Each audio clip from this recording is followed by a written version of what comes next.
हजूर नबी अकरम सल्लल्लाहु, ऊंची आवाज़ में सल्लल्लाहु, सारे बोलें सल्लल्लाहु अलैहि वसल्लम इरशाद फरमाते हैं। ज़रा मोमिन की शान देखिए इस हदीस से।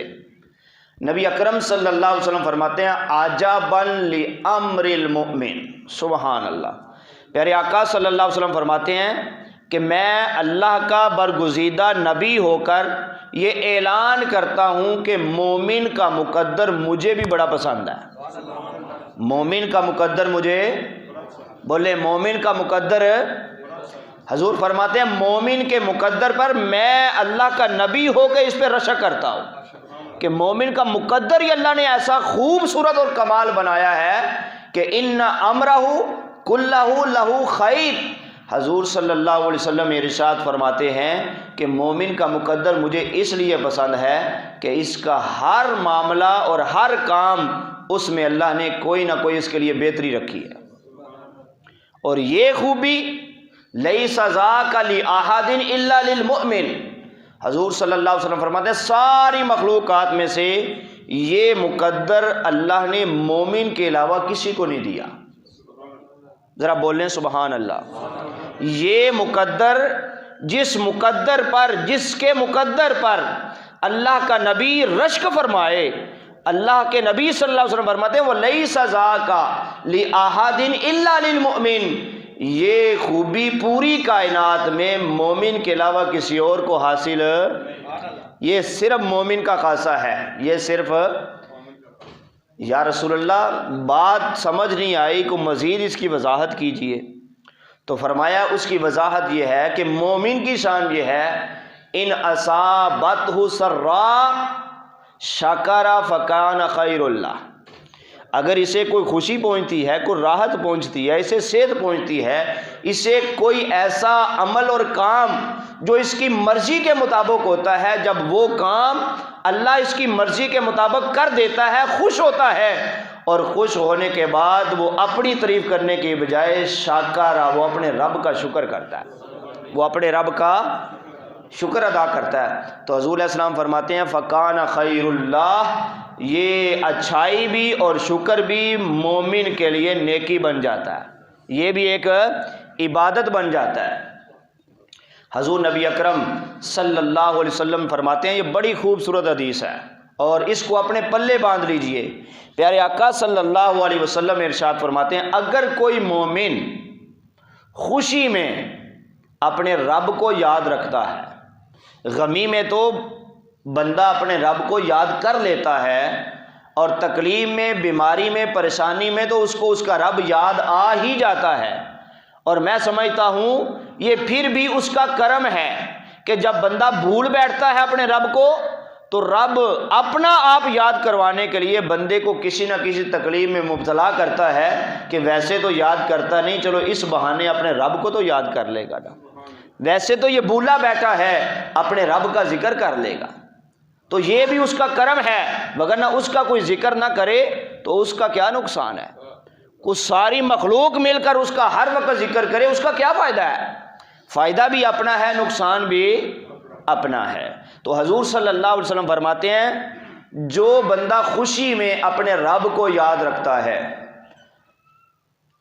जब उस पर कोई तकलीफ़ का लम्हा आता है तो फिर उसका रब उसे याद रखता है।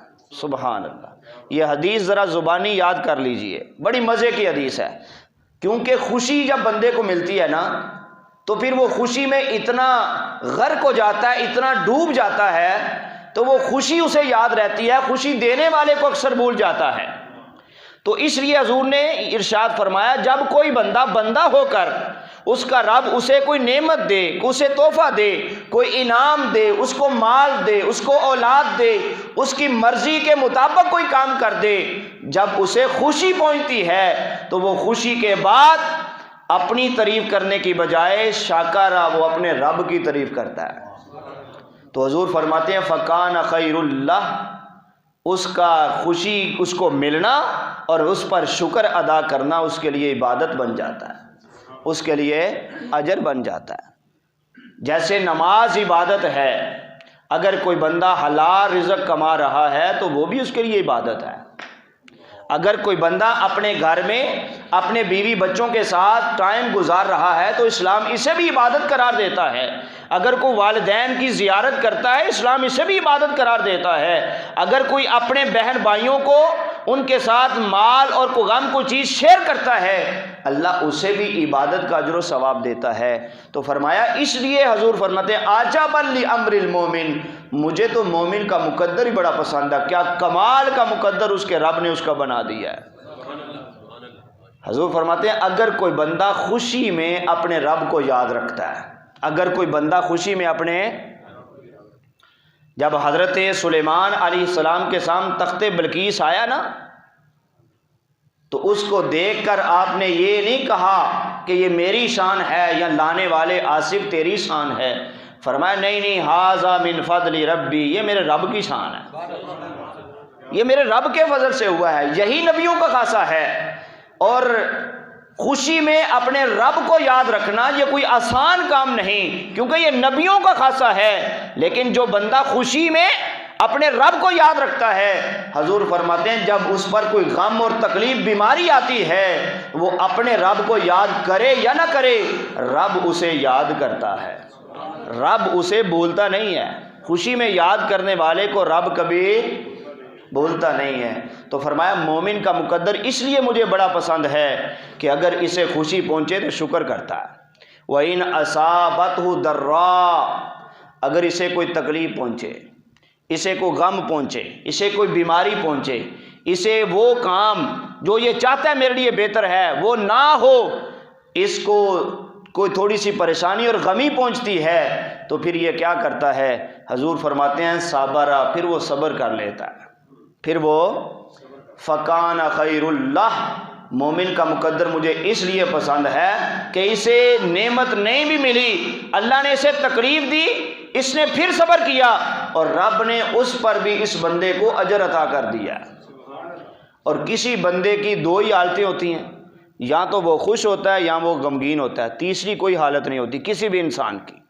किसी मोमिन की दो के अलावा तीसरी कोई भी हालत ये नहीं हो सकता कि यक वक्त बंदा खुश भी हो बंदा परेशान भी हो, ऐसा नहीं हो सकता। तो हजूर फरमाते हैं वलैसा ज़ाका लिअहदिन इल्ला लिलमुमिन, ये कमाल का मुकद्दर अल्लाह ने सिर्फ मोमिन को दिया है। या तो ये खुशी में होता है या गमी में होता है, या ये शुक्र अदा कर रहा होता है या सब्र कर रहा होता है। शुक्र अदा करे तब भी इबादत है, सब्र करे तब भी इबादत है। अगर सब्र और शुक्र दोनों को पकड़ ले तो 24 घंटे बंदे के लिए इबादत बन जाएगा।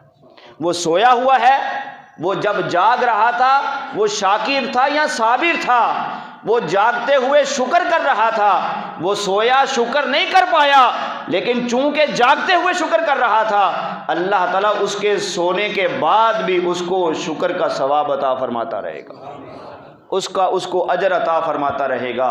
तो मुमिन की शान और अज़मत अल्लाह के यहाँ बहुत ज़्यादा है, इसका मकाम व मर्तबा अल्लाह और उसके रसूल ने बड़ा बताया है। जैसे मशहूर हदीस नबी अकरम सल्लल्लाहु, बोलें ज़रा सल्लल्लाहु अलैहि वसल्लम तवाफ़े काबा फरमा रहे हैं, अचानक रुकते हैं और रुकने के बाद काबे की तरफ तवज्जो फरमाकर अपनी उंगली के साथ इशारा करते हैं और फरमाते हैं ए काबा तेरी बड़ी शान है, तेरी बड़ी अज़मत है, सारे अंबिया ने तेरा तवाफ़ किया और एक सेकंड में अल्लाह ताला हर सेकंड में तुझ पर 120 रहमतों की बरसात फरमाता है, जिसमें से 30 रहमतें काबा शरीफ की ज़ियारत करने वाले को मिलती हैं, 30 वहाँ नमाज नफल इबादत करने वाले को मिलती हैं और 60 अल्लाह ताला तवाफ़ करने वाले को अता करता है। ए काबा तेरी बड़ी शान है, तेरी बड़ी अज़मत है, तेरा दीदार करने के लिए, नज़ारा करने के लिए हर मोमिन का दिल तड़पता है। लेकिन एक बात याद रखना, खाना काबा से हजूर फरमा रहे हैं, फरमाया एक बात याद रखना, तेरी बड़ी शान और अज़मत होगी लेकिन एक मोमिन से ज़्यादा तेरा एहतराम नहीं अल्लाह और उसके रसूल के यहाँ। मोमिन से तेरा मकाम व मर्तबा तब भी कम है। और हजूर ने ये हदीस बयान की, फरमाया ज़वालु दुनिया अहवनु अलल्लाहि तआला मिन क़त्लि रजुलिन मुमिनिन औ कमा काल रसूलुल्लाहि सल्लल्लाहु अलैहि वसल्लम, हजूर फरमाते हैं सारी दुनिया नेस्तो नबूद हो जाए, ख़त्म हो जाए, पानी सारे खुश्क हो जाएं, पहाड़ रेजा रेजा हो जाएं, रेत के ज़र्रात उड़ जाएं, सारी चीज़ें ख़त्म हो जाएं, हत्ता के काबा शरीफ भी वो भी मुनहदिम हो जाए, अल्लाह रब्बुल इज़्ज़त को कोई भी उससे गम नहीं होता। लेकिन जब एक मुसलमान का खून के एक कतरा, नाहक कतरा ज़मीन पे गिरता है तो अल्लाह ताला को उससे भी ज़्यादा परेशानी लाहिक होती है।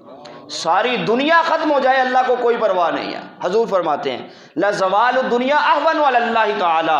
इब्ने माजा शरीफ किताबुद्दियात के अंदर ये हदीस पाक मौजूद है। फरमाया ला ज़वाल दुनिया अहवन अल्लाह ताला, सारी दुनिया मिटती है तो मिट जाए, ख़त्म होती है तो ख़त्म हो जाए, मुझे उसकी कोई परवाह नहीं, लेकिन एक मुसलमान के खून का एक कतरा ज़मीन पे नाहक नहीं गिरना चाहिए, मुझे ये ज़्यादा नापसंदीदा है। अल्लाह अकबर कबीरा। आप ज़रा अंदाज़ा कीजिए अल्लाह के यहाँ सारी मखलूक़ात का उतनी अहमियत और फजीलत और शान नहीं है जितनी अल्लाह ने एक मोमिन को अता की है। इस्लाम ने एक मोमिन को बड़ी शान दी है, जब ये ज़िंदा है तब भी, जब दुनिया से चला जाए तब भी अल्लाह ने इसका बड़ा मकाम व मर्तबा रखा है। बाकी मज़ाहिब में आपको इल्म है, बंदा मरता है जला देते हैं, बहा देते हैं, लेकिन अल्लाह ने मोमिन की ये शान रखी है, जब ये मरता है तो अल्लाह ताला पहले वो ज़मीन पे था, मरने के बाद अल्लाह ने उसको लोगों के कंधों पे रख दिया, लोग अपने कंधों पे उठा के लेके जाते हैं, और अल्लाह रब्बुल इज़्ज़त दुनिया में उसके अमल जैसे भी थे उसको अल्लाह रब्बुल इज़्ज़त ज़ाहिर नहीं फरमाता, वो अल्लाह जाने वो बंदा जाने, इसके अलावा अल्लाह किसी को नहीं बताता कि इसने क्या किया है, कोई नेक है बद है, हर किसी का एक ही तरीका अल्लाह ने रखा है ताकि ये राज रहे मोमिन की शान की खातिर। हजूर नबी अकरम सल्लल्लाहु अलैहि वसल्लम तशरीफ़ ले जा रहे थे तो एक शख्स कब्र के ऊपर बैठा हुआ था, तो नबी अकरम सल्लल्लाहु अलैहि वसल्लम ने उसको उठा दिया, फरमाया तुझे पता नहीं कब्र पे बैठना गुनाह है। अब अंदाज़ा करें इस्लाम के अंदर मरने के बाद, हालांकि वो बंदा बंदे पे नहीं बैठा, कब्र के ऊपर बैठा है, इस्लाम ने मरने के बाद हमेशा के लिए उसकी इज्जत की पासदारी की है कि कब्र के ऊपर बैठना भी मना है, उसके ऊपर जो है वो लेटना भी मना है, हत्ता कि उसके ऊपर कोई ज़ोर से कोई चीज़ मारना भी इस्लाम के अंदर मना है। कितना अल्लाह ने मकाम व मर्तबा रखा है। देखें जानवर मरते हैं ना, कुत्ता मरता है तो कोई उसको गुस्ल देता है, कोई उसको कफन देता है, कोई उसका जनाजा पढ़ता है, कोई उसको कब्र में दफन करता है, उसको कूड़े पे डाल देते हैं। क्या इंसान मरता तो इसके साथ ये सलूक नहीं हो सकता था? जो फरिश्ता इसे फौत करने के लिए आया है वो फौत कर सकता था, उसको उठा के अपने पास नहीं ले जा सकता था, लेकिन अल्लाह रब्बुल इज़्ज़त ने इसकी शान और अजमत की खातिर लोगों के हाथ से इसको गुस्ल दिलवाया, खुशबू हर चीज़, फिर लोगों के कंधों पे उठाया, फिर उसकी नमाज जनाजा अदा करवाई और उसके बाद बड़े प्यार और मोहब्बत और आराम के साथ उसको कब्र पे रख दिया। अब ज़रा अंदाज़ा कीजिए मरने के बाद तक भी हमेशा के लिए अल्लाह रब्बुल इज़्ज़त एक मोमिन के एहतराम को पसंद करता है। हजूर नबी अकरम सल्लल्लाहु अलैहि वसल्लम का ये फरमान है, बड़ा ही खूबसूरत, तिरमिज़ी शरीफ के अंदर, इब्ने माजा ने भी इसको रवायत किया। प्यारे आका सल्लल्लाहु अलैहि वसल्लम फरमाते हैं ला युशीरु अहदुकुम इला अखीहि बिस्सिला। हजूर फरमाते हैं मेरी शरीयत के अंदर किसी मुसलमान के लिए ये जायज़ नहीं कि वो लोहे की चीज़ लेकर दूसरे मुसलमान की तरफ इशारा भी करे, लोहे वाली चीज़ के साथ इशारा करना भी मना है।